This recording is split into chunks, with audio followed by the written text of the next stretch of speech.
नमस्कार, मैं Deepak Sharma one India news से। आज हम मध्य प्रदेश के सतना जिले की विधानसभा रैगांव क्षेत्र के युवा नेता में शुमार और आगामी 2023 के विधानसभा चुनाव में पूरे तैयारी के साथ जोश और खरोश के साथ क्षेत्र में भ्रमण करने वाले सुभाष बुनकर जी से हम बात करेंगे और उनसे जानेंगे कि जिला पंचायत का सदस्य बन करके उन्होंने क्षेत्र की जनता का दिल जीता है और अब विधानसभा चुनाव में के मैदान में उन्होंने पूरा मन लड़ने का बना लिया है। कैसा रहेगा उनका विधानसभा चुनाव, कैसे उन्होंने मन बनाया, पूरी हम इस इंटरव्यू साक्षात्कार में उनसे जानकारी लेंगे। जी नमस्कार। नमस्कार। मैं आपके चैनल को बहुत बहुत धन्यवाद देता हूं कि आप मेरे पास आए और आपने मुझे इस काबिल समझा। जी बिल्कुल सही है, क्योंकि हम काबिल नहीं बल्कि क्षेत्र की जनता आपको समझ रहे हैं, क्योंकि आप लगातार चुनाव जीतते आ रहे हैं। हमको यह पता चला है कि आप ग्राम पंचायत का सदस्य वार्ड से आपने चुनाव शुरू किया है, वार्ड का सदस्य जीता, जनपद सदस्य का चुनाव जीता, अब जिला पंचायत का सदस्य भी आप बन करके यहाँ क्षेत्र में प्रतिनिधित्व कर रहे हैं। क्या कहेंगे जनता को, क्षेत्र की जनता को?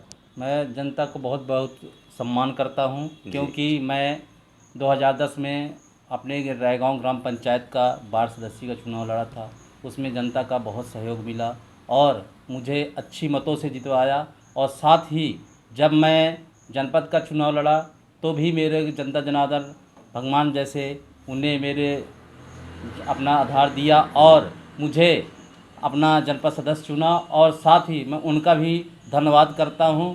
और साथ ही अब जिला पंचायत भी लड़ा मैं, तो जनता जनार्दन के ही उसमें लड़ा हूं और उनका अच्छा सहयोग मिल रहा है। बिल्कुल, ये बात सही है, आपको बराबर सहयोग जनता से मिल रहा है।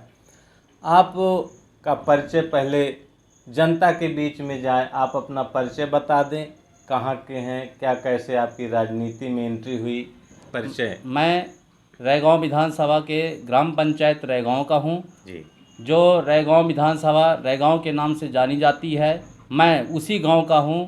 और आपका नाम क्या है, परिचय? मेरा नाम सुभाष चंद्र बुनकर है और मैं ग्राम पंचायत रैगांव का ही रहने वाला हूं। बिल्कुल सही है, आप रैगांव विधानसभा के रैगांव ही ग्राम पंचायत के स्थान से जन्म लेकर के आप आज बड़े हुए, पले बढ़े भी वहीं, लेकिन आप भाजपा पार्टी ही क्यों ज्वाइन की? क्या पसंदगी है आपकी भाजपा से? भारतीय जनता पार्टी की ये पसंदीदा है क्योंकि वह सर्व समाज को लेकर चलती है और सभी के दुख सुख और विकास का कार्य करती, इसलिए भारतीय जनता पार्टी का। पार्टी तो सुभाष जी सभी कहते हैं कि हम विकास करते हैं, हम हर आदमी के सुख दुख में शामिल होते हैं।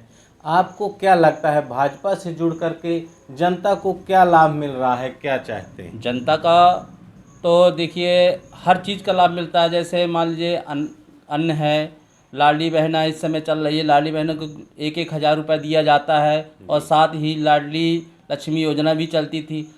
ऐसी हमारी सरकार की कई योजनाएं हैं जो घर घर तक पहुंचती है और उनका लाभ दिलवाती है और हम उनका वहां तक जाकर उनका दिलवाते हैं। बिल्कुल।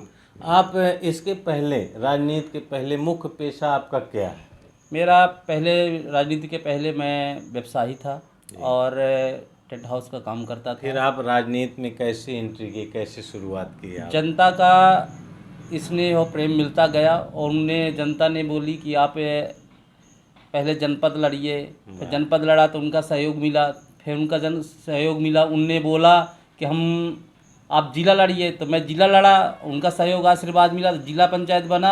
अब जिला पंचायत के बाद सीधे जनता क्या कह रही, क्या लड़ना चाहिए आप? जनता तो ऐसा सपोर्ट कर रही है कि बच्चा बच्चा और घर घर वहाँ से आवाज़ आ रही है कि आप विधानसभा का तैयारी करिए, हम आपके साथ हैं। तो मैं जनता के ही सहयोग से अपनी भारतीय जनता पार्टी का अगर मेरे ऊपर विश्वास जमाई तो मैं भारतीय जनता पार्टी से विधानसभा रैगांव लड़ूंगा। बिल्कुल सही है, आपने पूरा मन, जनता के मुखर जो स्वर निकल रहे हैं उससे आपने चुनाव लड़ने का पूरा मन बना लिया है। 2023 का चुनाव कैसा रहेगा, क्योंकि आपके रैगांव विधानसभा क्षेत्र में कांग्रेस की कल्पना है अभी, उन्होंने 2 बार वहाँ की विधायक रह चुकी, कैसे उनको फाइट करें, क्या लगता है आप? देखिए, रैगांव विधानसभा की जो जनता है, देखिए भगवान का रूप है, जिसको बना दे जिसको बिगाड़ दे। और जनता के ही दम पर चुनाव लड़ते हैं, और जनता चाहेगी तो जानते हैं कि अपने लोकल कैंडिडेट है और उनका ही विचार है, जनता का ही विचार है, उसी के कारण तो अपन रैगांव विधानसभा से दावेदारी कर रहे हैं। अभी जो भी विधायक रैगांव क्षेत्र में रहे हैं, क्या वह रैगांव क्षेत्र के नहीं हैं, कहाँ के? नहीं, अभी तक तो जो जितने विधायक थे, कहीं नगौद से थे, कहीं नगौद के बॉर्डर से थे।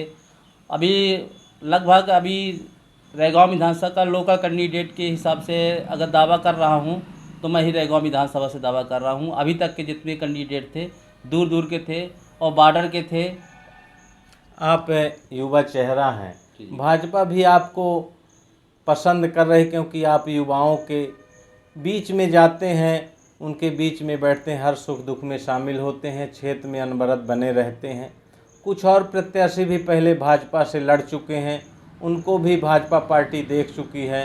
अभी के चुनाव में जो हालात थे वह अलग हैं, क्योंकि भाजपा कई बार सर्वे कराती है, कई बार ऐसे प्रत्याशियों को सीट देती है कि जो हमारा प्रतिनिधित्व अच्छे से कर सके क्षेत्र में। आपको पार्टी से क्या सहयोग मिल रहा? नहीं, पार्टी से तो अच्छा सहयोग मिल रहा है, और अपना पार्टी के जो कार्य हैं अपने जनता तक ले जा रहे हैं और जनता को बता रहे हैं और उनका विकास कर रहे हैं, जन जन तक जा रहे हैं। जैसे रैगांव विधानसभा बहुत लंबा क्षेत्र माना जाता है, सतना शहर से लेके नागौद पन्ना तक इसका क्षेत्र है। क्या लगता है कि अभी कांग्रेस की विधायिका हैं कल्पना वर्मा जी आपके क्षेत्र में, क्या क्या उनके द्वारा विकास हुआ, और जो विकास नहीं हुआ क्या ज़रूरत है क्षेत्र में? देखिए, क्या है, कल्पना जी जो अपना कार्य कर रही हैं वो क्षेत्र में दिख नहीं रहा है। और साथ ही जो क्षेत्र में मैं जनसंपर्क और क्षेत्र में गया तो वहाँ बिजली की समस्या है। वो भी बिजली की जो समस्या है, हमारी भारतीय जनता पार्टी के मुखिया श्री शिवराज सिंह चौहान जी उसके में विचार विमर्श कर रहे हैं, और उसको लगभग जल्द से जल्द कार्य पूरा किया जाएगा। जैसे हमारे रैगांव विधानसभा में उपचुनाव में हमारे शिवराज सिंह चौहान ने घोषणा कर गए थे, जैसे सब स्टेशन सुराजपुर में, करसरा में, मुढ़ा में, सभी जगह सब स्टेशन, और रैगांव 25 बेड का हॉस्पिटल बोल के गए थे, वो भी कार्य लगभग हो ही चुका है। और हमारे यहाँ कॉलेज का भी टेंडर हो चुका है, वो भी जल्द से जल्द कार्य पूर्ण किया जाएगा। ये जो और भी विकास कार्य हो रहे हैं, इन विकास कार्य को भी आपके क्षेत्र के विधायक कहते हैं कि मेरे द्वारा लाए गए हैं। कैसे कहेंगे कि विधायक के द्वारा लाए गए हैं कि भाजपा सरकार कर रही, किसको माना जाए? भाजपा सरकार कर रही है, और भाजपा ही सरकार जो घोषणा की है, हमारे मुख्यमंत्री जो बोलते हैं वो करते हैं। ये बात तो है, ये तो घोषणा वीर ही कहे जाते हैं, क्योंकि आपके मुख्यमंत्री जी उनको घोषणा वीर के नाम से देश प्रदेश में प्रसिद्धि मिली। लेकिन अभी मूलभूत समस्याएं क्या है? आपके क्षेत्र कुछ पिछड़े हैं, बहुत सारे ऐसे गांव हैं जहां आज भी बहुत सारे सड़क, बिजली, पानी की समस्या है। आपका जिला पंचायत क्षेत्र भी लंबा है, आपके द्वारा अभी तक में क्या क्या कार्य कराए गए वहाँ? मेरे द्वारा जैसे खनगढ़ पिछड़ा हुआ एरिया था, मैं वहाँ स्टाफ डैम जो पानी की समस्या होती थी, केबल बिजली की, उसके लिए मैं अभी कलेक्टर साहब से बात किया था, और तत्काल कार्य वहाँ होने जा रहा है। और साथ ही सिमरिया पंचायत में हाट बाज़ार के लिए मैं वहाँ पैसा स्वीकृत करा चुका हूँ, और साथ ही सिमरिया से लेकर महतैन तक प्रधानमंत्री रोड के लिए मैं दे चुका हूं, और साथ ही लगभग वो जुड़ भी चुकी है, और जल्द से जल्द कार्य। अभी जो चुनाव पिछले हुए थे उसमें ये बताया जाता था कि रोड नहीं तो वोट नहीं। क्या ऐसी समस्याएं हैं? पुलिया नहीं है, लोगों को आने जाने में, कोई बीमार हो जाता है तो उनको आज भी लाने और ले जाने में बड़ी समस्याएं होती है। ऐसे कितने गाँव आपके नज़र में चिन्हित?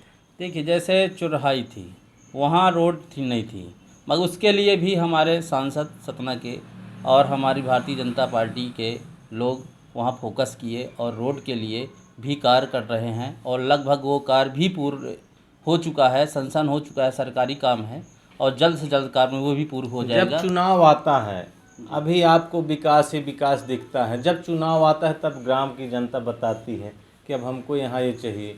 अभी क्या मालूम है आपको कि कहीं ऐसा फिर से न हो जब चुनाव आए कि वहाँ की जनता रोड नहीं तो वोट नहीं, बिजली नहीं तो पानी नहीं, समस्या ये बहुत सारे क्या लगता नहीं, ऐसा नहीं है जो बोला गया है। अब देखिए, मैं तो मैं क्षेत्र में जाता हूँ, अगर वो नहीं, भारतीय जनता पार्टी जैसे हमारे सांसद जी हैं, हमारे जिलाध्यक्ष सतीश शर्मा जी हैं, योगेश तमकार जी हैं, सभी लोग के संज्ञान में है। जैसे रोड में जहाँ जहाँ नहीं है, और जैसे मैं जिला पंचायत सदस्य हूँ, अगर ऐसी कोई बात होती तो अपने ही 15वें व्यक्ति से मैं उन रोडों को कार्य करने के लिए मैं पंचायतों में पैसा तत्पर दूंगा पैसा और बिल्कुल करवाऊंगा सही। काम। अब आप से अंतिम सवाल ये है, रैगांव क्षेत्र का विधानसभा चुनाव किस नज़रिए से आप देखते हैं कि इस बार कैसे भाजपा पार्टी आपकी वहाँ विजय हासिल करेगी?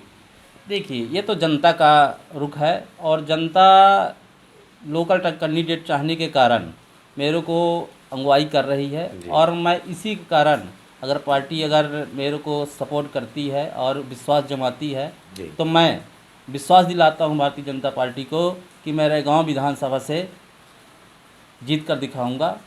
जनता के पूरा मन बना चुके हैं कि इस जी, बार जी। सुभाष जी, जी। अगर लड़ेंगे जी, जी। तो हम भारतीय जनता पार्टी और सुभाष को वोट देंगे, जी, जी, जी। है ना? और क्या आप धन्यवाद देना चाहते जनता और पार्टी को? मैं जनता को बहुत धन्यवाद देता हूं, और उनके चरणों में और उनके सभी को मैं बहुत बहुत धन्यवाद देता हूं, उनका आशीर्वाद लेता हूं। जी, बहुत बढ़िया। अभी आप सुभाष चंद्र बुनकर जी से यह साक्षात्कार में सुना कि क्षेत्र की जनता, भाजपा पार्टी, क्षेत्र का विकास क्या, कैसा वहाँ का रहन सहन, कैसा वहाँ का रीति रिवाज है, और जो जनता चाहती है वही लगातार यह क्षेत्र में जा कर के देख रहे हैं, समझ रहे हैं। और यह 2023 के विधानसभा चुनाव में पूरे जनता के मन से जनता जो चाहती है वही ये करते हैं, क्योंकि यह ग्राम पंचायत के वार्ड के सदस्य चुनाव लड़ना शुरू किया है, और यह ईश्वर की कृपा और जनता का आशीर्वाद है कि 2023 के विधानसभा चुनाव में यह विधानसभा चुनाव लड़ने का पूरा मन बना चुके हैं। वन इंडिया न्यूज़ से दीपक शर्मा।